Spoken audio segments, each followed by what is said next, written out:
Yeah, yeah. Fresh out the cell with a plan and a boo. Anklet beeping, but my heart's beating for you. Let's go. Met her on a prison pen pal site. She said you cute even in that orange light. Now I'm home and I'm free, kinda on probation. She picked me up in a Prius, pure elation. Got a teardrop tat and a heart full of dreams. She brought cupcakes and some government cheese. I said, girl, you a snack, maybe even a feast. She said, you just hungry cause you live with the beast. Love after lockup, wild and free. Got no keys, but she got the key to me. From yard time to FaceTime, look at us glow. From prison phone calls to reality show. Love after lockup, we don't play. Tinder got nothing on JPay. I did my time, now I'm doing hers. Doing laundry and love, both in spurts. Hello and welcome back to another episode of Love After Lockup Lockdown, where we are covering Season 2, Episode 30. As always, you can find us in our Facebook group and on Instagram at Love After Lockup Lockdown. I'm Jennifer. And I'm Lisa. And this week we're covering Season 2, Episode 30, titled Cheryl, Why Won't You Accept My Friend Request? Come on, Cheryl. It's called Menace to Society. Listen, Cheryl. Come on, Cheryl, be a pal. Cheryl, just, join the group under a alias or something. Just anything. Just let us know you're there. Tell me you love me, Cheryl. Okay. We start this week off with Lacey, John, and Shane. And Lacey arrives at home and her kids run out to see her and she says how much she missed them. Yeah, well, she was only gone for a couple days, not like Cheryl, who's going to be gone for a quarter of a year. Dad is there with the kids because he was the one who was watching him, and he's like, tell me about the modeling job. What did they have you do?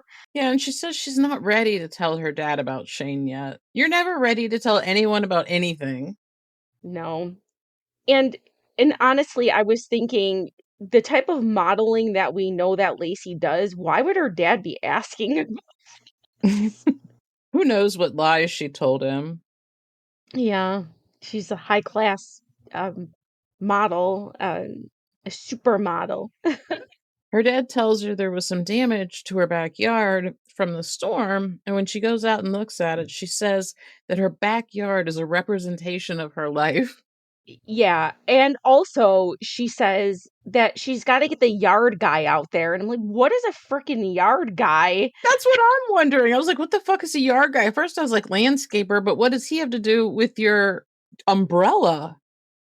And it doesn't look like a single house. It kind of looks like maybe like a duplex or like houses that are connected together because that yard's pretty small. Yeah, what the fuck is a yard guy? We call him a yard guy. I'm going to put you in my phone under yard guy. She says she feels horrible lying to her dad, and I will tell you, I don't believe that. No, I feel like her life has been full of lies, and I think she very easily lies to everyone in her life, including her dad. Right, I agree. But she thanks her dad for watching the kids and then she says to us, this is all gonna blow up in my face. You fucking think? Like, you keep saying these very obvious things, but then you keep running full force into them. But do you feel like she likes this? Because I feel like she likes this. I think that this is the way that she's lived most of her life, and that, like, it's just how her life is. She's like addicted to the chaos of it all. I think so. Next up, Cheryl and Josh shows up at the hotel and they kiss. This is so strange, this scene to me, because it just goes from like 0 to 60 out of nowhere for no reason at all, and it was very confusing. I mean, So Cheryl being short-tempered isn't really a surprise.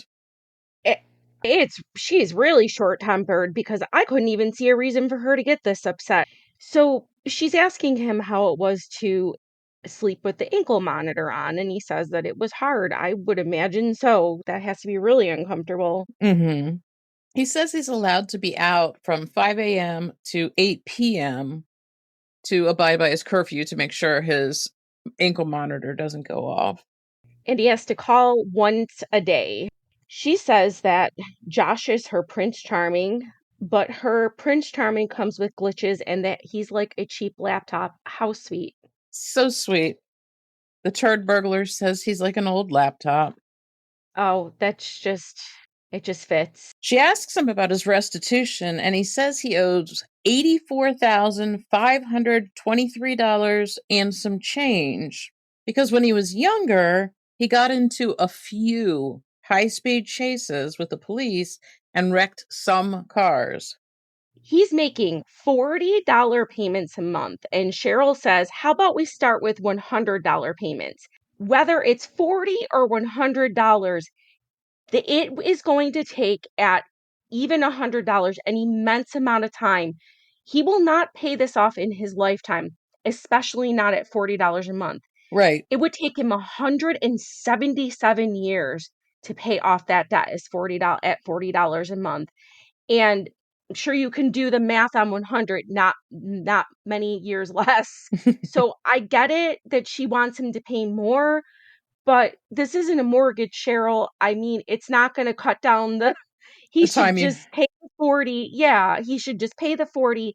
Get out of your la la land because this dude's never going to pay off this amount of money unless you want to, because seems like Cheryl in the last few episodes we heard that, or one of the episodes, that she makes like $1,200 a week, so she could probably cut down that debt for him. Yeah. She does say that she tries to manage their money well so that he won't rob a bank. That should not have to be a concern. But he has no money. he Yeah, he What money? What money? He wants to get the ability back to earn his license. And in order to earn his license, he has to start paying the restitution. Okay.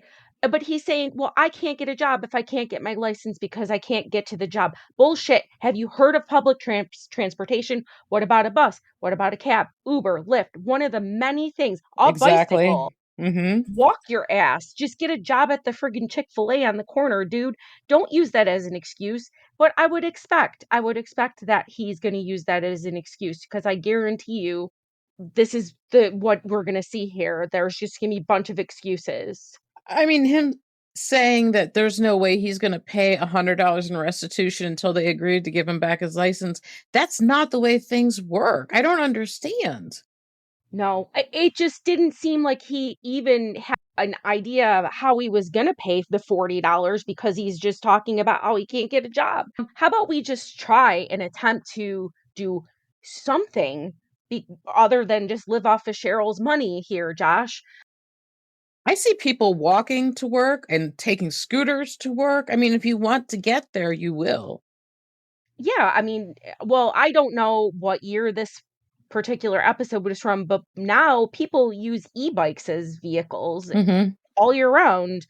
They live in a warm weather. Well, they're in a warm weather state right now, so he has options. Mhm.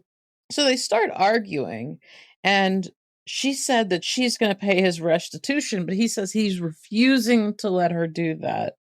I don't know if Mhm. he will stay on that same course and refuse, but I think like ultimately he's going to let her pay at least the 40. He 100% is based upon what we just heard him say. So somehow this just blows up. So he tells her that she's too belligerent sometimes, and she says, "I'm only good enough for you when you're in prison." Not exactly what he was saying, but Yeah. And so he says he can't deal with her mood swings and that she's a snapcase. And we absolutely see that here because she just goes way off in left field over very little. Very little. I think that what Cheryl should be concentrating on right now is how Josh is going to pay this debt and yeah. helping him get to some job, some sort of way. So they begin fighting again, and then she reflects on what she gave up to be with him. I was hurt, I was alone, I was this, I was that. Choices that you made, though. Yeah. She's like, I sat alone for a lot of years and I could have had someone else. Well, yes, Cheryl, you could have. And we have said that you could have. This is what you chose. Did you think this is going to be easy? For all of these couples who think that this is going to be easy, What were you thinking? But the part that makes me so angry is she admits that her kids would have been better off if she hadn't been supporting him for the past 2 years. She goes, "We would have nicer things," and, That's absolutely the case. Definitely. Cheryl gets pissed and starts yelling for the cameramen to leave. She says that her and Josh need time by themselves, apparently to scream at each other. well, and then she says that she's not gonna risk their relationship by arguing, and he mocks her like a fucking child. "Me, me, me, me, me, me, me."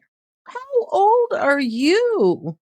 That honestly would have pissed me off. I believe that Cheryl had every right to be pissed off about that. Mhm. Definitely. That is so beyond. And she walks out apparently assuming that he was gonna be right there behind her, and he showed no interest in going with her. No, he was scared. He's like, I'm not going. Next, Glorietta and Alex, and she's getting ready and says she still has to try on 2 or 3 outfits. Why? Oh gosh. All right. I believe Glorietta's mentality is not her age from what I'm gathering. How old is she? 14? Very teenager like. Seems 14, definitely. So it's 4 hours until Alex's release. She says she's got to put lip gloss on her lips so that they're shiny. And like you said, she's still got to try on some outfits and she's still packing. And she's been waiting a year for this. She looks like she packed her whole fucking closet. Definitely. I don't know how long she's staying wherever she's going. Probably overnight. I do that sometimes, though. She again says that he is so romantic. She talks about how he proposed to her again over the phone. So in her infinite wisdom, she's bringing this man a bunch of balloons, like an obnoxious amount of balloons. Ridiculous amount. Like if you tied a small dog to that, it would just take it away. Bye-bye, puppy. They're barely fitting into her car. She's jamming these things in there. And she's just like, what welcome home party doesn't have balloons? But he's not 5. It's so freaking weird. She says she's leaving early for his release. How early? I bet very early. Girl, the part that got me on this one was while she's driving there, she is sobbing, she's crying and talking to herself. Like, I get there are cameras in there, but she is in the car alone, just going on and crying.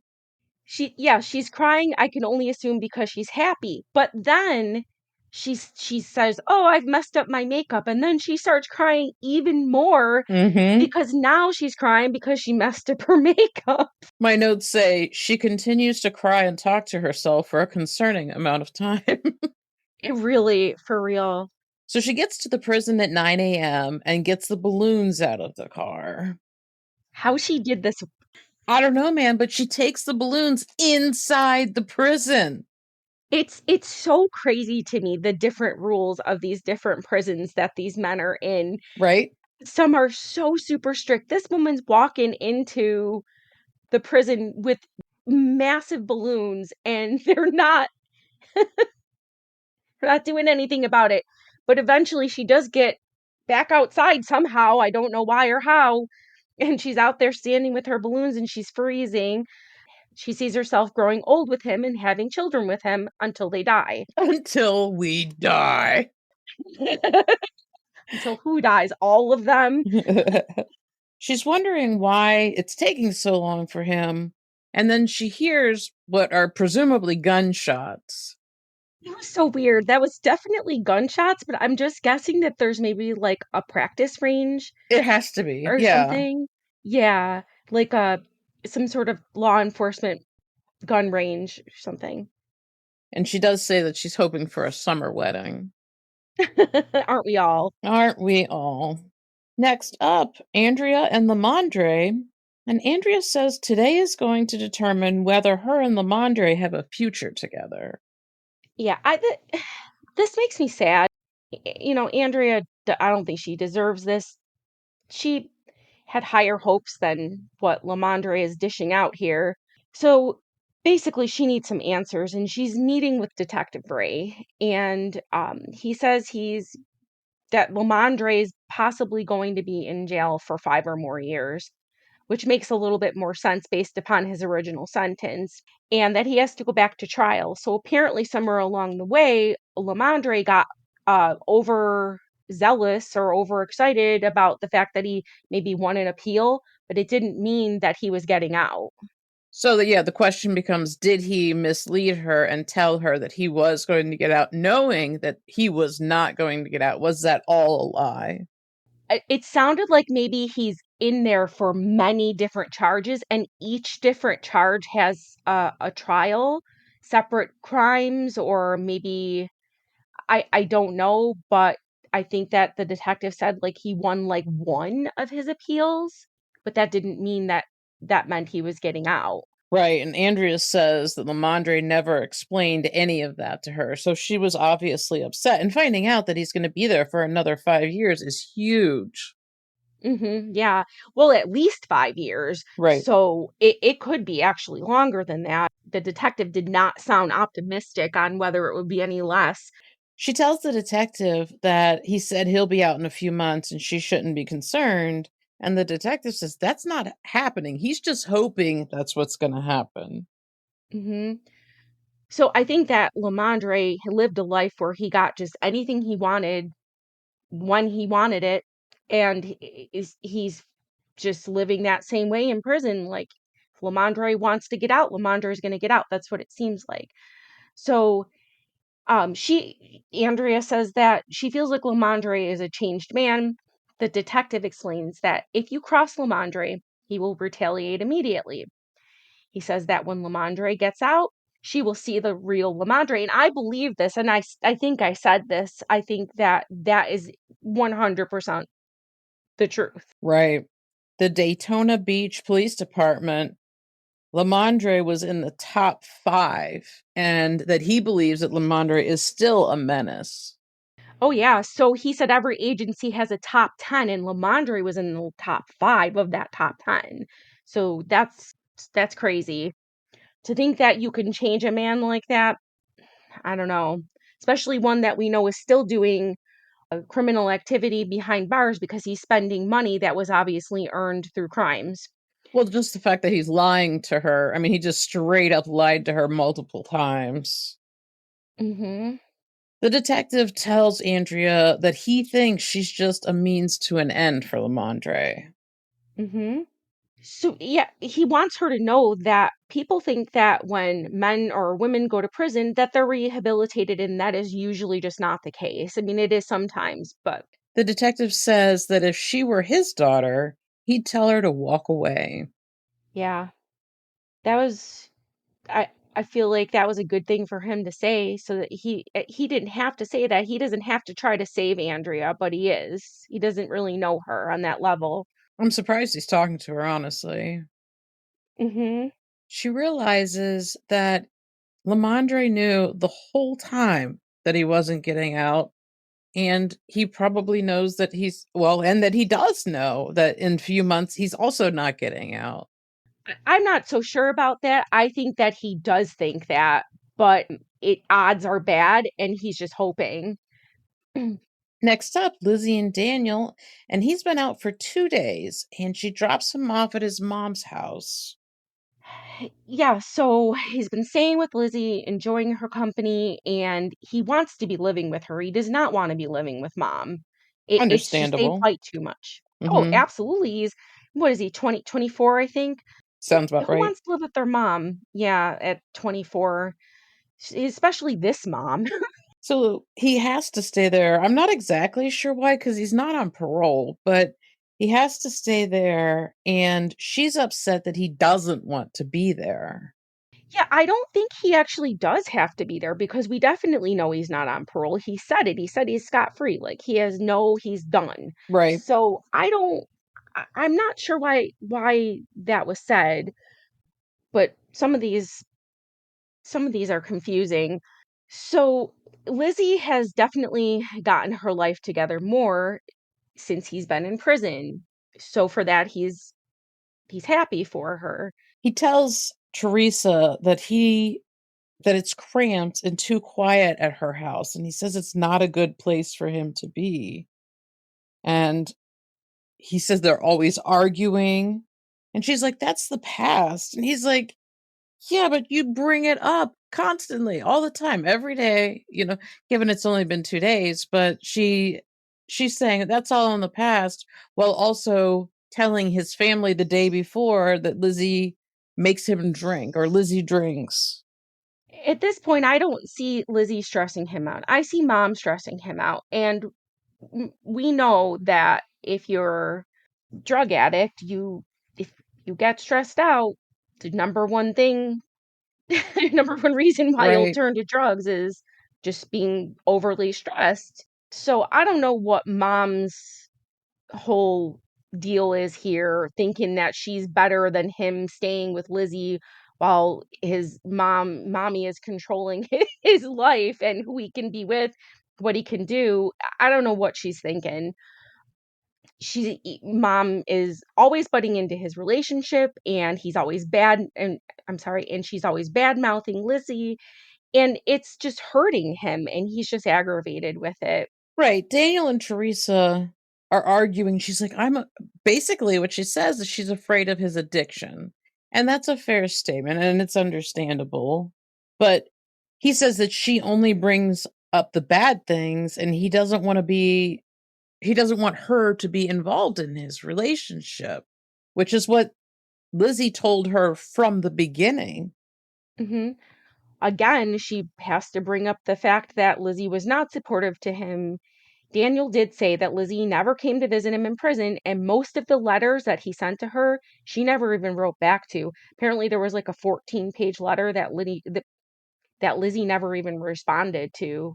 Yeah, which is it's weird. It's a weird thing to be in a relationship with somebody but not answer their letters and not go to see them and not call them. All of that's a little strange, but Teresa starts crying and says she doesn't think that Lizzie's sincere. I can kind of see where she's coming from this, but it's not up to her. It's up to her son to Right. make these decisions. So maybe she's right, but this is not her decision. So mom says, well, Lizzie has not been completely honest about her past. What she knows that we don't know because I haven't really heard anything. Lizzie did come clean about her past use of drugs and the boyfriends that got her hooked on drugs, whatever. But what else she might be talking about, we haven't heard yet. And she could just be speculating. She may not actually know Mhm. anything. Yeah. Teresa says, as a mother, you don't give up on your kids. And that's true. And I think that Teresa's genuine. And I don't know if the show is playing up this like, hey, pick on Lizzie thing, create some drama, or because Teresa legitimately cried. So she's got a lot of emotion wrapped up in this. Absolutely. She just wants a chance to figure out if this is a good enough girl for her son. I guess I kind of get it a little bit, but you kind of just like have to. This is a different scenario because she does have a son that just got out of prison, was a felon, and is a drug addict. So I get it a little bit more than this is not the average mom and son relationship. But Daniel does say, I love my mom with all my heart, but he would choose Lizzie over everyone else. He would even choose Lizzie over his mother. I don't think that's a fair comparison. Your relationship with your significant other is a completely different level than your relationship with your family, especially your mom. Hopefully, he won't have to choose between them. Yeah. Next up, Cheryl and Josh. And Cheryl goes back into the room and leads Josh out, saying she doesn't want to talk in front of the cameras. Yeah, and he says he's not going to go make a scene, but that's what production wants. That's exactly what they want. Yeah. So then they agree again that neither of them want to argue. And he says that she's great and reliable most of the time. But like 30% of the time, she's psycho. I'm gonna go with a higher percentage on that one. But what's up, Cheryl? They didn't finish writing it. It was 80%. Also, Cheryl, accept my friend request. I should try it on my end. You It's too should. bad I can't like friend request her on the show's account, but I think I can follow her. You're gonna have to send me your link. I'll have to look for it. I sent her that weeks ago. So she at this point she's probably just deleted it. Oh, I'm sure. He loves how she looks after him and he thinks she really does love him. I believe she loves him in her own Cheryl way. Right? Yeah, he says she's hard to deal with, but he loves her. And then they kiss and they end the scene where he's laying like on top of her on the bed. And it wasn't in any like sexy way. It wasn't like, it was not intimate at all. He was just kind of like planking on top of her. And he's like, "Let's go do something." So as fast as this argument started, it ended and it was so weird. It didn't actually get resolved. It just kind of ended with a, "Hey Cheryl, let's go out and spend some of your money and do something." Maybe he's psycho 30% of the time. I think that he is a little bit off. At first I thought he was normal. Now I'm like, eh. Next up, Vince and Amber. And his grandma calls him while they're in the car, and he tells her that he's working a side job right now. Now, if I were Amber, I'd be super pissed. That creeped me the fuck out. Between the way that Vince looked, his red eyes, he looks fucking crazy. And he is pissing me off. I'm like, girl, get out of that car. I Yep. do not get a good feeling about him at all. There's something about him. I don't know what it is. I would love to hear his explanation if he's not like actually that creepy and production made him look like that. But if he is that creepy, I'm good with no explanation. I can live the rest of my life not. I could do without him calling Amber a side job. That is so fucked. I'm I don't sorry. think that he meant she was a side job. I think that he was just lying. That's not what I got from it. I got from it like because he's trying to hustle and this adoption thing and everything. Like he's literally like, this is a side job. I didn't think about that. I didn't take it that literally, but I mean, why not? Right? That's what we're hearing so far. So Yeah. And Amber just sits there and looks at him like, what the fuck, man? As I would too. Do you just like open your door and roll out? I feel like she had on her mind what I did. Definitely. I could see it in her face. So now she's going to meet with a friend, Michelle, and she was also in jail for drug charges. I believe she said she was not in jail with Amber though, but they're going to get pedicures together. Yeah, they knew each other before went to prison, but she didn't start hanging out until they were both in prison. So it was somebody she knew of that became closer. Michelle was in for drug charges. Did you say that already? Yeah, she was in for drug charges. Mm-hmm. She After Amber starts telling her friend about all this shit with Vince, her friend's just like, "Oh, he's done this before." And she's like, "He's a con artist." She picked up on it right away. I mean, let's be honest, these are girls who have been around this stuff and all this shady shit. Right. So Michelle asks if he looks like his pictures, and Amber's like, yeah. And then Michelle says, well, are you attracted to him? And Amber goes, it doesn't matter because she's so turned off by how awkward it is. And I Yeah. agree. Like, it is cringy. All of that attraction, even if you had it while you were in prison when you only saw pictures and video chatted or whatever, that would go straight out the window with the way that this dude is acting. Right? I'd be like, no, thank you. Mm-hmm. She initially started dating Vince because she thought that he was a good guy, and clearly she's no longer on that page. Right. She does say that she's not sure if his family knows about her and doesn't approve, or doesn't know about her at all. Well, we definitely know Mom knows about her because Mom wanted to go with him. I don't know about the rest of the family, but I don't Mhm. think that that's on the table here at all.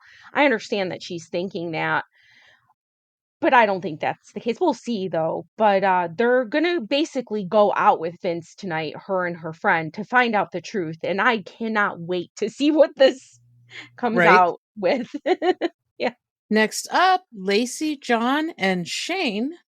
And her dad is trying to fix her umbrella that was damaged in the storm. I guess he's her lawn guy.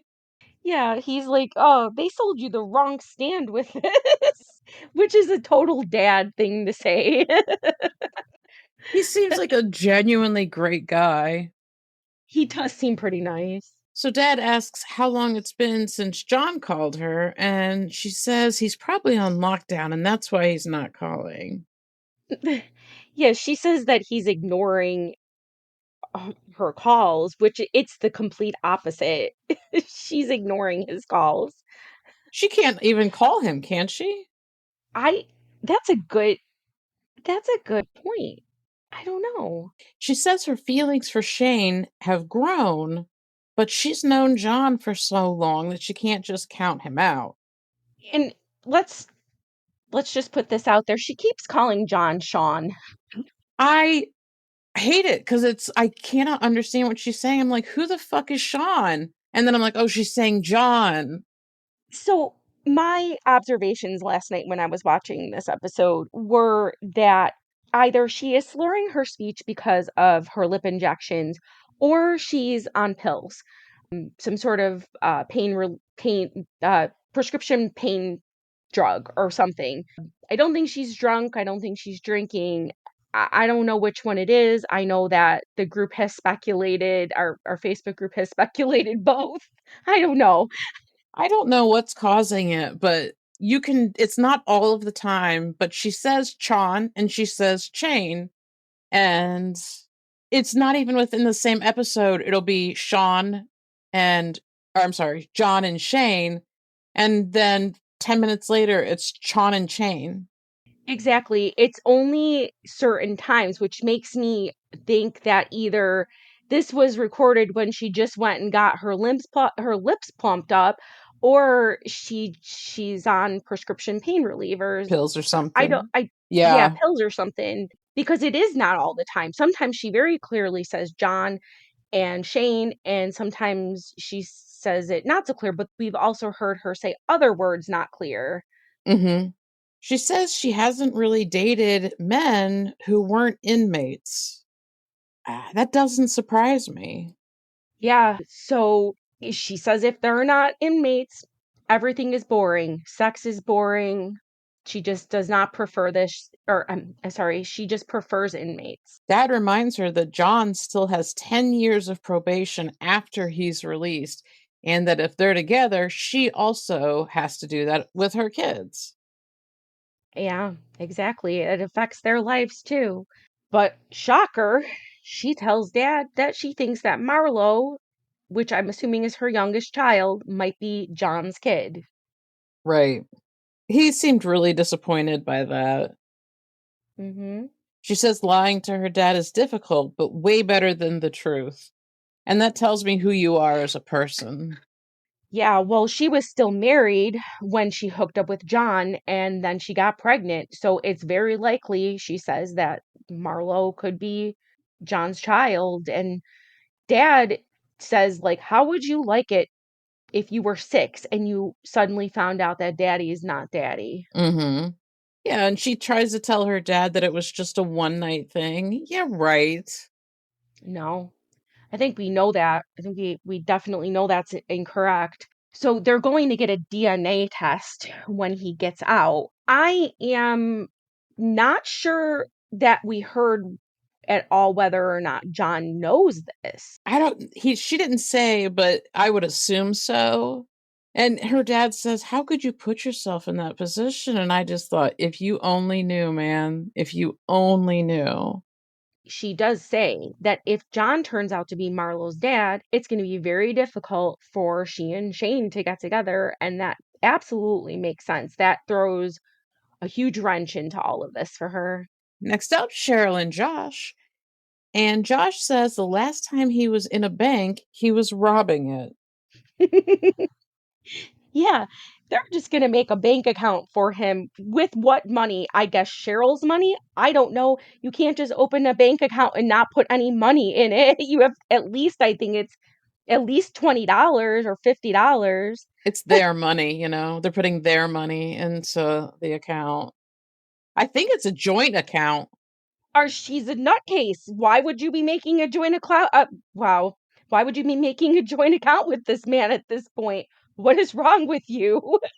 You have no attachment to your money, apparently. Oh my goodness. I know. And then he tells the bank lady that he has felonies and is fresh out of prison. And the lady's like, "Oh, why were you locked up?" He goes, "Robbing a bank." And he goes, "But I'm not going to do that anymore." She's like, "I'm good." And of course, this is what we do in all of these episodes is we just pick the one random person and we just give them a story to tell when they get home. Whisper to the coworker after. I'm telling you, the next person we have on, we have to ask this. Why do you guys tell everybody? Next up, Glorietta and Alex, and she's waited 8 whole months, which is not almost a year. No, it's definitely not. I was watching this with my husband last night, and immediately when he sees her for the first time, he goes, "Ew." Oh, Dave, I thought you meant Alex, and I was like, I missed that. No. Oh, my husband, he's like, "Ew." I don't know if it was the makeup or what it was. So he's finally released, and he hugs and kisses her. It was, I don't know, anticlimactic, I guess, a little bit. He says that prison can be very lonely and that he's feeling great. He's a little guy. But he's taller than her. Yeah, but he's just little. Yeah, he's skinny guy. Yeah. Yeah. He says that their relationship started as just someone for him to talk to while he was in prison, but it quickly turned into more. They talked for like 2 months, and then he's like, "Oh, okay, this is the girl for me." And they were together a total of 8 months, which means they were only together in a relationship for 6 months, which is even further Mhm. from a fucking year. Exactly. Oh, but that's what you do when you're like 14 or 15 years old. You embellish how long you've been together with your boyfriend or girlfriend. So she's asking him, "What's the first thing you want to do?" And he says, "I want to spend some time with you. Just get drunk and turn up a bit." Right? She does say that she wants to be wined and dined because she is a queen. How is he going to do this? Exactly, with her own money. How is this man going to wine and dine you? If that's what you want, why are you choosing a man who is walking out of that prison having absolutely nothing to his name? No car, no money, no job, no possessions, place to live. Nothing. Yeah. So he's been in and out of prison since he turned 20, and he was last incarcerated for second-degree burglary. I did not know there were degrees on burglary. I Oh, don't know yeah. what that means. Now I don't know what it means. I did know there were different degrees of it, but so they let all of these balloons just go up into the air, which seems so fucking pointless. Like she got them, drove them to the prison, held on to them for I mean, let's guess, maybe 45 minutes. And she hands them to him and he lets them. What the fuck? So we forgot to say that she friggin' forgot where she parked, so the 2 Oh, of them are walking aimlessly around this parking lot with this giant thing of balloons, and they're just walking off into the sunset, and he's like, "Wait a minute, where's your car?" And she's like, "I don't know."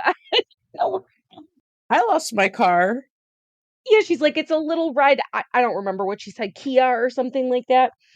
And then when they finally get there, that's when he lets these balloons go. And I think it was just because he was annoyed with them. He didn't want to jam these things in the back in the freaking car. Do you blame him though?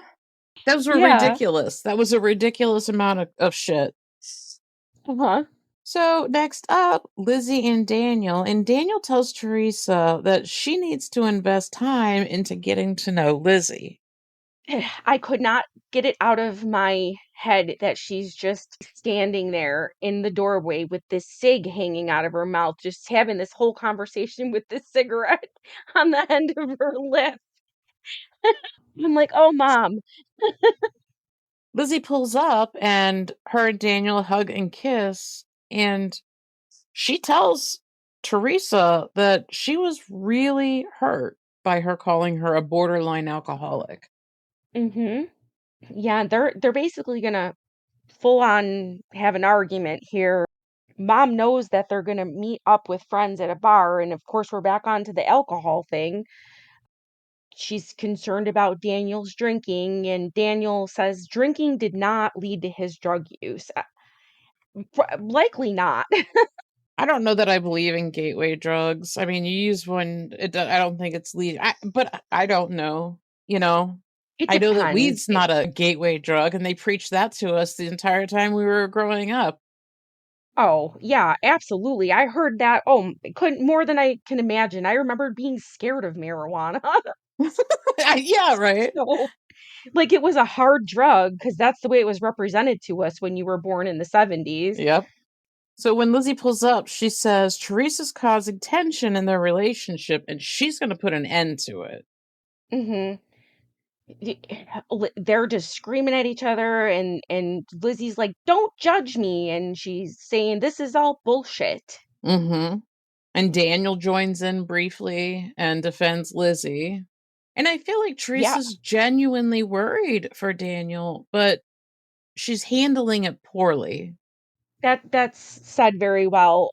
I absolutely understand where she's coming from, but she is handling it poorly, and she's way overreacting. She's hanging on this alcohol thing, and I don't know why. She's not even really. So that was the first time I think she like really mentioned that she thought that Daniel drinking because Lizzie drinks is going to be his gateway drug, but Mhm. she was more on the like she drinks, she drinks, she drinks. It's like Lizzie's a bad person for drinking is where she was originally going with this.